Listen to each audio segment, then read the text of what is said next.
नमस्कार। मैं डॉक्टर सत्यवीर सिंह, सहायक आचार्य हिंदी, राजकीय महाविद्यालय कोटपूतली।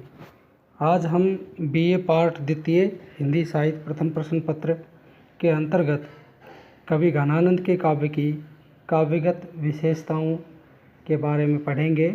यानी कि घनानंद जी के काव्य सौष्ठव, जिसमें कला पक्ष और भाव पक्ष दोनों के बारे में आज हम संक्षिप्त परिचय आपके सामने रखना चाहते हैं।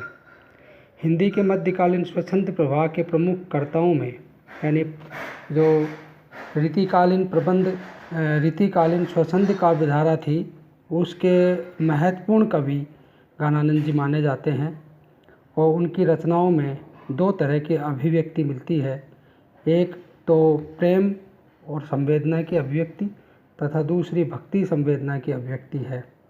उनकी कविताओं की जो मुख्य विशेषता है, वो ऊपर से हमें लगता है कि वो प्रेम कविता है, पर जब उसकी पड़ताल करते हैं और उसकी गहराई में जाकर अवगाहन करने की कोशिश करते हैं तो लगता है कि उनकी जो कविता है वो प्रेम से भक्ति की तरफ जाती है। उनकी रचनाएं, यानी घनानंद की रचनाओं में अभिधा के वाच्य रूप में कम और लक्षणा के लक्ष्य और व्यंजना के व्यंग्य रूप में अधिक शब्दावली का प्रयोग मिलता है। यानी वहाँ पर हमें लगता है कि जो प्रेम के बारे में वो वर्णन करते हैं तो वो अभिधा वाला प्रेम नहीं है, वो प्रेम लक्षणा या व्यंजना की तरफ से चला जाता है और हमें उसका अर्थ ग्रहण करने में लक्षणा और व्यंजना का सहारा लेना पड़ता है। यदि हम अभिधा के माध्यम से घनानंद के काव्य का मूल्यांकन करेंगे तो निश्चित रूप से हमें असफलता हाथ लगेगी। यदि उनके काव्य की हम पड़ताल, मूल्यांकन, विवेचन, विश्लेषण लक्षणा और व्यंजना से करेंगे तो निश्चित रूप से बहुत ही परिपाक वर्णन हमारे सामने आ सकता है। घनानंद जी ब्रज भाषा के महत्वपूर्ण कवि थे और उनकी जो ब्रज की अभिव्यक्ति है वो बहुत ही कुशल अभिव्यक्ति है। एक तरह से हम उनको कह सकते हैं कि वो ब्रज भाषा प्रवीण कवि थे। उनकी ब्रज के भाषा के प्रयोग हैं वो बहुत ही नूतन हैं और बहुत ही संगठित प्रयोग हमें मिलते हैं। उनकी रचनाओं में प्रेम का अत्यंत गंभीर, निर्मल, आवेगमय और व्याकुल कर देने वाला उदात्त रूप व्यक्त हुआ है। इसलिए घनानंद को हम साक्षात रसमूर्ति कहते हैं। उनके काव्य में गहराई है, कला की बारीकी है और उनकी कविता में लाक्षणिकता, वक्रोक्ति, वाग विदग्धता के साथ साथ अलंकारों का बहुत ही कुशल प्रयोग मिलता है। घनानंद के काव्य कला में सहजता है, वचन वक्रता का अद्भुत मेल है। उनकी भाषा परिष्कृत है, साहित्यिक है और ब्रज भाषा का परिपाक उनके काव्य में मिलता है। घनानंद की कविता में कोमलता और मधुरता का चरम विकास भी दिखाई देता है। भाषा की व्यंजना बहुत ही कुशलता के साथ में अभिव्यक्त होती है।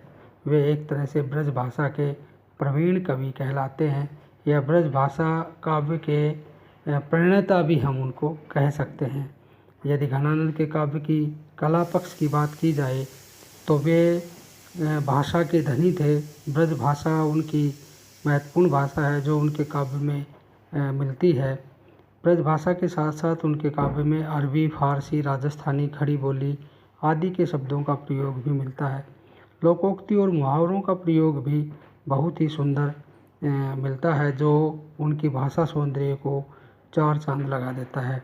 घनानंद ने अपने काव्य में अलंकारों का प्रयोग भी बहुत ही सहज ढंग से किया है।